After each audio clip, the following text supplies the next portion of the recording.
Hola a todos, ¿cómo están? El día de hoy vamos a revisar los defectos en el campo visual.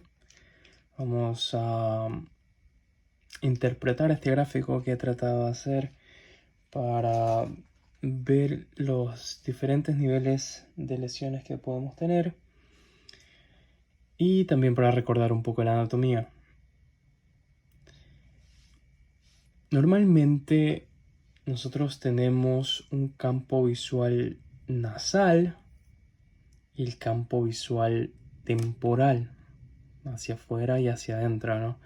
Entonces, cuando tenemos algún tipo de lesión, debemos poder identificar a qué nivel probablemente esté la lesión, dependiendo de cómo se presente clínicamente el paciente.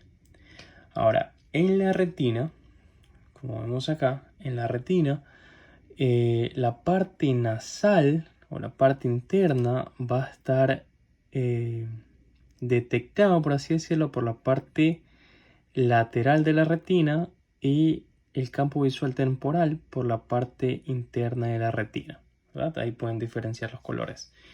Entonces, eso se va a dirigir hacia atrás por el nervio óptico hasta llegar al quiasma óptico. Al llegar al quiasma, si se dan cuenta, la parte del campo visual temporal se entrecruza. Entonces, vamos primero a revisar las probables lesiones aquí. Si yo tengo un paciente que se presenta con una lesión en el nervio óptico, el resultado va a ser, en este caso, una anopia del ojo izquierdo. Entonces todo el ojo izquierdo va a estar afectado, completamente con ceguera, y el ojo derecho va a estar normal, sin ningún problema. Si yo tengo una lesión a este nivel, antes de cruzar el quiasma óptico, veamos que esta lesión, el número 2, me va a afectar solamente lo que está detectando el campo visual nasal, que va a ser por la parte lateral de la retina. Entonces, en este caso, yo no voy a ver mi parte nasal del ojo izquierdo. Vamos a representarlo así. La parte nasal o la parte interna del ojo va a estar con ceguera y el ojo derecho totalmente normal. Y esto se lo denomina una hemianopia nasal izquierda en este caso. Ahora, al nivel del quiasma, si se dan cuenta y si recuerdan, hace un momento les mencionaba que la parte de la retina que capta el campo visual temporal se entrecruza a ese nivel. Entonces vamos a tener lesiones en el campo visual temporal bilateral. Como lo representamos, vamos a tener ceguera en ambos campos temporales. Y a eso se lo denomina hemianopia bitemporal heterónima. Entonces, hasta ahí vamos, creo que bastante claro con las lesiones que se pueden tener. Es muy importante darse cuenta de que en las dos primeras lesiones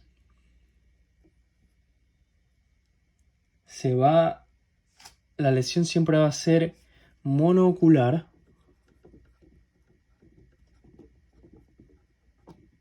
y va a ser ipsilateral. Es decir, la lesión va a estar del mismo lado. Desde el quiasma, como les acabo de mencionar, puede ser una lesión bitemporal. De ahí hacia atrás vamos a revisar ahora las lesiones. Por el tracto óptico viajan las fibras nerviosas y luego llegan a este núcleo geniculado lateral, donde hacen conexiones con, por ejemplo, con el núcleo de Edison-Westphal, hacen conexiones también con el núcleo supraquiasmático en el hipotálamo, que está relacionado al ciclo circadiano. Entonces hacen varias conexiones. Nosotros estamos hablando solamente ahora del campo visual. Nosotros tenemos en la parte occipital, en el lóbulo occipital, la parte primaria o la corteza visual primaria, corteza de Brodmann 17. Entonces, todas mis aferencias o todo lo que capte mi retina va a terminar a nivel del lóbulo occipital. Ahora, detrás del quiasma óptico, por medio del tracto óptico, yo puedo tener una lesión acá que me lesiona tanto la parte interna de la retina contralateral y también ipsilateral en el ojo izquierdo.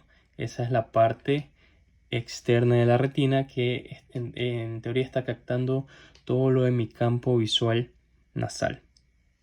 Entonces, si yo tengo una lesión a este nivel, voy a tener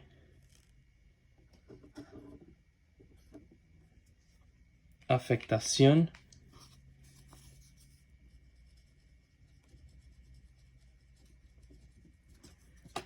nasal del ojo izquierdo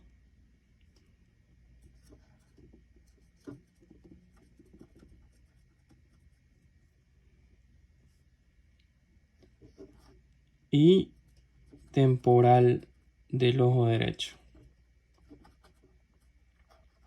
porque en el quiasma óptico se cruzan las fibras, ¿no? Entonces a esa lesión se le denomina una hemianopia homónima derecha.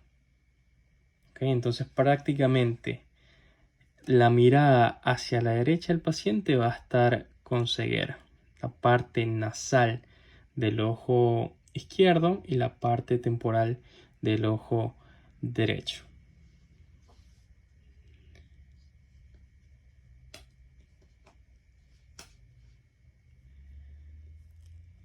Luego, esto hace una, como les mencionaba, conexión con el cuerpo geniculado lateral.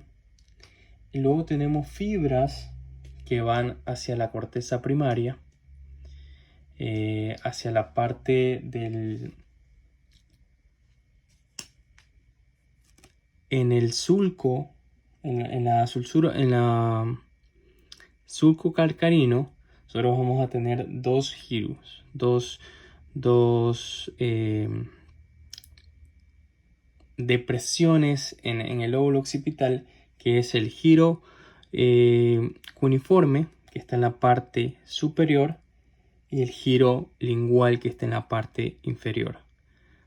Ahora, fibras que pasan hacia el lado del cuerpo geniculado lateral por medio del lóbulo temporal van hacia el giro cuneiforme, y las otras fibras que van por el lóbulo parietal van hacia el giro lingual. Lingual y cuneiforme acá para no confundirnos. Entonces, si yo tengo una lesión a este nivel,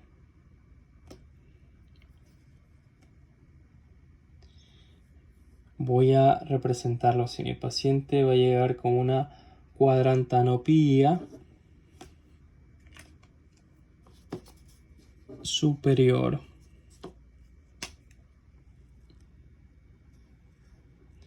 Entonces en el ojo izquierdo no voy a poder ver bien en mi, podemos decir, vértice superior derecha del ojo izquierdo. Y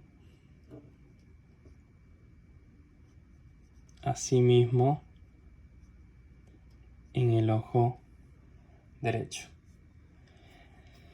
Aquí vamos a tener el reflejo pupilar intacto y la causa más común es el stroke o la obstrucción de la arteria cerebral media. Entonces estoy recibiendo a este nivel la percepción del cuarto superior derecho en el ojo derecho y superior derecho en el ojo izquierdo. Y si yo tengo una lesión acá, que estas fibras van hacia el giro cuneiforme,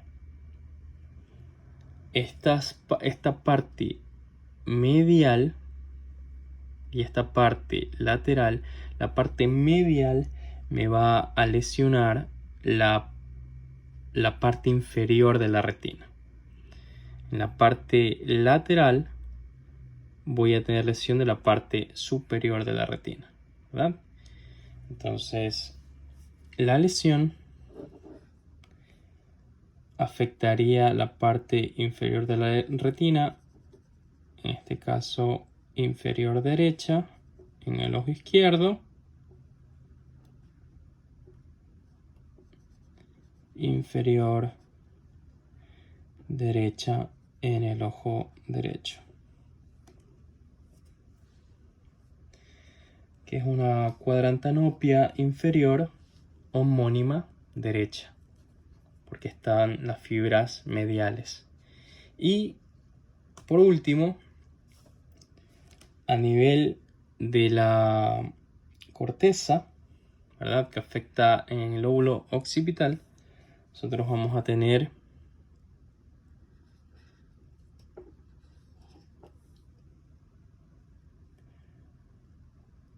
una hemianopia homónima derecha que respeta la parte de la mácula. Entonces, ahí está la mácula respetada y esta parte va a estar con ceguera. Esto se da generalmente cuando hay obstrucción de la cerebral posterior, y la razón por la cual la mácula está respetada es porque tiene doble irrigación. Tiene irrigación por la... Esto tiene irrigación por la arteria cerebral posterior y por la arteria cerebral media. Entonces, aunque tengamos una obstrucción en la cerebral posterior, por la irrigación de la cerebral media, la mácula va a estar respetada en lesiones a este nivel. Entonces, podemos decir que las lesiones postquiasmáticas,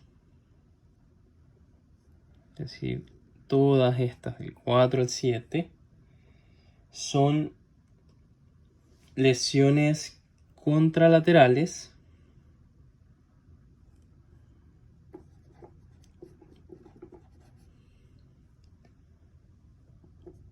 homónimas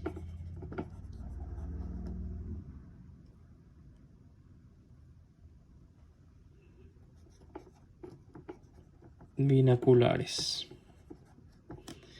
Entonces, antes del quiasma, lesiones prequiasmáticas son ipsilaterales monoculares, un solo ojo, del mismo lado. Después del quiasma son contralaterales homónimas binoculares, es decir, que me afectan los dos ojos, pero siempre la afectación es del mismo lado. Por ejemplo, a nivel del tracto óptico me causa una hemianopia homónima derecha, ¿verdad? Afectan los dos ojos, pero siempre la lesión es del mismo lado derecho y derecho del campo visual. Entonces, reconocer los diferentes niveles donde podemos tener lesiones nos puede ayudar a detectar el por qué tenemos pacientes con diferentes presentaciones de ceguera. Entonces, la mayoría de causas aquí van a ser vasculares. Acá mencionaba, por ejemplo, hay lesiones del nervio óptico directamente, donde vamos a tener solamente una anopia del ojo afectado, por ejemplo, en pacientes con esclerosis múltiple, que es afectación del nervio óptico, o con, como les mencionaba al principio, con oclusión de la arteria central de la retina. Acá a este nivel podemos tener un ejemplo, sería un aneurisma de la carótida interna, y a nivel del quiasma óptico pues tenemos los tumores, los adenomas pituitarios, que cuando crecen demasiado pues pueden empezar a comprimir el quiasma óptico, y también puede ser un craniofaringioma. De ahí en adelante pues las causas son netamente vasculares. Hay que tener en cuenta que la parte lateral que va hacia al giro lingual del lóbulo occipital, esta parte es muy susceptible en pacientes ancianos, porque cuando hay infartos watershed, que es la parte como más lejana de la irrigación y a veces pasa desapercibida para la circulación, pueden tener una lesión a este nivel. Entonces, generalmente después del quiasma óptico, las principales causas son netamente vasculares. Acá podemos tener tumores, esclerosis múltiple, por ejemplo, en la lesión del nervio óptico. Eso es básicamente el resumen de los efectos en el campo visual. Espero que el video haya sido de mucha ayuda. No se olviden de compartirlo a todos los que estén estudiando esto. Y si tienen preguntas o si tienen dudas sobre el proceso de acreditación en Estados Unidos, pues ya saben que es uno de los objetivos de esta página. Y pueden dejar sus comentarios. El siguiente video también va a ser muy interesante. Vamos a hablar sobre nistagmus y la mirada conjugada. Así que a los que les interesa aprender un poquito más de esto, que son temas de neurología, que a veces es un poquito tedioso estudiarlos, pues no se pierdan el próximo video. Entonces nos vemos y no se olviden de dejar el like antes de terminar el video. Chao.